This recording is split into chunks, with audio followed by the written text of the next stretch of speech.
points for the Bucs in franchise history. Welcome into the post-game show here, everybody. I'm Colleen Wolfe with Steve Smith Sr. and Michael Irvin. Guys, we talked all pre-game show long about these flat starts for the Bucs, about how they needed to get the ball down the field. And Steve, how do you think it's worked out so far with Tom Brady? It's worked out extremely well. When you really look at everything that's going on with the Tampa Bay Buccaneers and Tom Brady is throwing the ball extremely well. Again, the wide receivers are running great routes, tight ends, everybody's involved. And I hate to say it this way, but pretty much the Detroit Lions are not the team to worry about. Now, if they would have come out and been even with this Detroit Lions, then we would surely have a lot to say. But the Detroit Lions are a team who just aren't very good. And this is the time to get right. This is the time to show everything you have in the passing game to really make people fear you in the playoffs.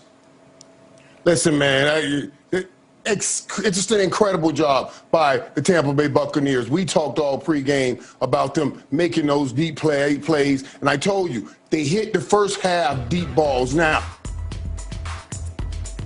well, I brought us in saying it was the post-game show, but it kind of feels like this game is over at this point. The ones by choice, right, but when you hit the ones by choice, you don't deal with the ones by force. It's a perfect. They would make it perfect throws. All three receivers have scored. Gronk has scored. They have rushing touchdowns. This is the offense that we thought we would be seeing in week one, that it has taken time, but now they're coming together and playing great. I'm glad you brought that up, because look at this right here. Tom Brady spreading the love around. Look at these. Antonio Brown, Mike Evans, Chris Godwin, Rob Gronkowski, all with a touchdown to start this game. Fantasy championships this weekend. So if you've got one of Brady's guys, if you've got Brady, you're probably feeling pretty good about yourself.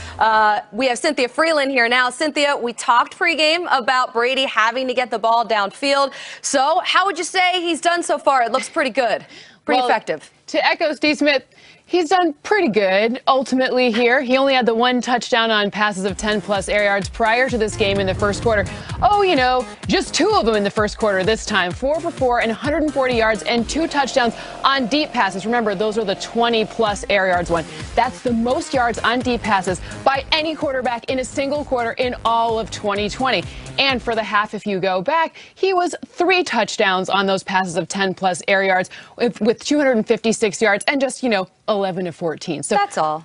Pretty good. Just that. A great get-right game for the Bucs and Tom Brady against this Lions depleted defense. We'll have more coming up next on the Bucs. Big lead over the Lions. Gronkowski got it going early here for the Bucs on the first drive of the game. No problem whatsoever as the Bucs are up 34-0 on the Lions. We're all watching. You know who else is? LeBron James. A lot of people impressed by this. He's one of them. Hell of a pitch and catch right there. Tom Brady to Gronk. Sheesh. And that is right. It's our first game here of the day. We got 2 on NFL Network. This one coming up tonight, we got the Dolphins and the Raiders. Kickoff 8:15. Playoff implications abound in this one. And speaking of the playoffs, here's the AFC playoff picture. Those Dolphins hanging on to that 7th and final spot in the playoff picture there. That final wild card, 9-5, tied with the Ravens. Of course, they have the tiebreaker because of that conference record. Steve, I see you getting ready to answer this question. I know you're excited. Ultimately, will the Dolphins make the playoffs? Whoa, I did not see that question coming. But since we have to answer this, I think roughly 2 more times before we're off the airways, or probably at midnight. I don't know. Of course they make the playoffs because they're playing the Las Vegas Raiders. Now, it will all depend on the Buffalo Bills in that last week. MJD said it earlier to our show. It just depends on how Buffalo, but they are in contention and they control their own destiny. That's about how Buffalo sees it, Steve.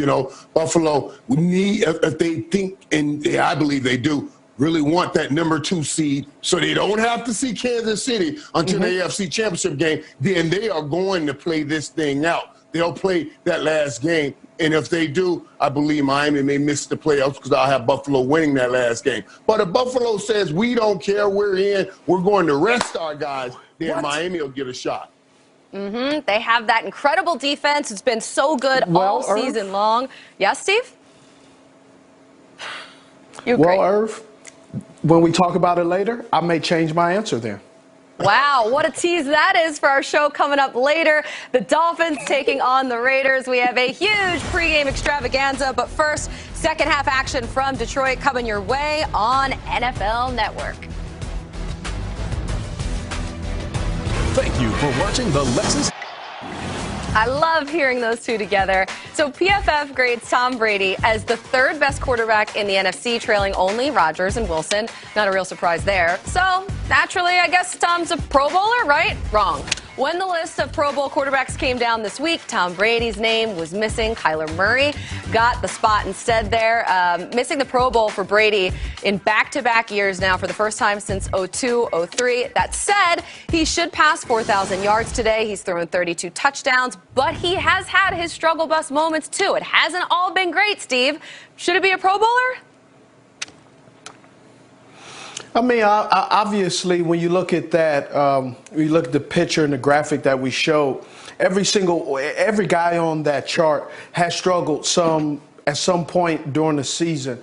I think longevity also gives you the ability and gives you that opportunity to say, yes, he's a Pro Bowler. I mean, Tom Brady, what he's done in the AFC and now taking it to the NFC is outstanding. But you know, this generation doesn't really respect longevity. They look at the quick fix, the fast cash, what things look like temporarily. And Tom Brady is not a temporary stamp. He is a long-term, all-time stamp. And, you know, the young guys just don't respect it. But when the playoffs go, all the guys who symbolically will not be attending or participating in a Pro Bowl will have the opportunity to see Tom Brady and his longevity displayed in the playoffs, in which they all hope, desire to align with the greatest quarterback of all time. Yeah, Steve, I would just say this. As great as Tom's been, you look at Kyler Murray, what he's been able to do in Arizona, and let's remember the Pro Bowl is about what you do this year. Russell Wilson, what he's doing in Seattle, then obviously Aaron Rodgers.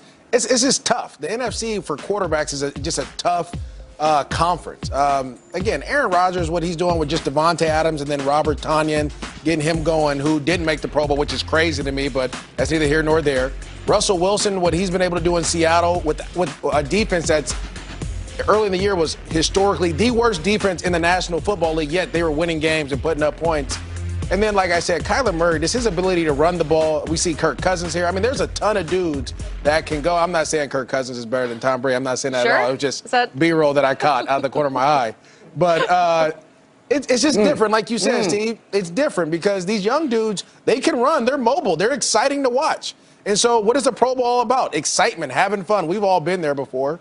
It's about exciting. And you know, as good as Tom, as great as Tom's been, his play isn't as exciting as the other guys. The answer is no. The answer is no, guys. Let's stop. I know we all love Tom Brady.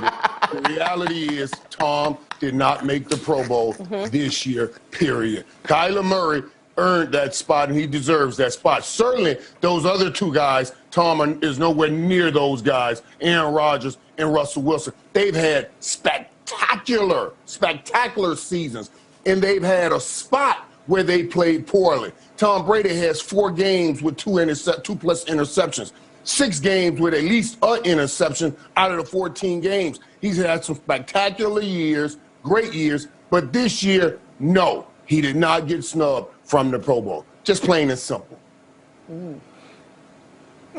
I mean, dang, Irv. I want to go back to something MJD said, though, that as a wide receiver, I'm just going to tell you, I hate hearing this. We're talking about the new age quarterback, mobility. I'm so sick and tired of hearing about mobile quarterbacks. Can you just throw the ball? I don't want to see you run around and ripping and running and dancing all over the field. Throw the ball to the wide receivers, because if a wide receiver could not catch, oh man, he runs a fantastic route, he just couldn't catch, he wouldn't be a wide receiver.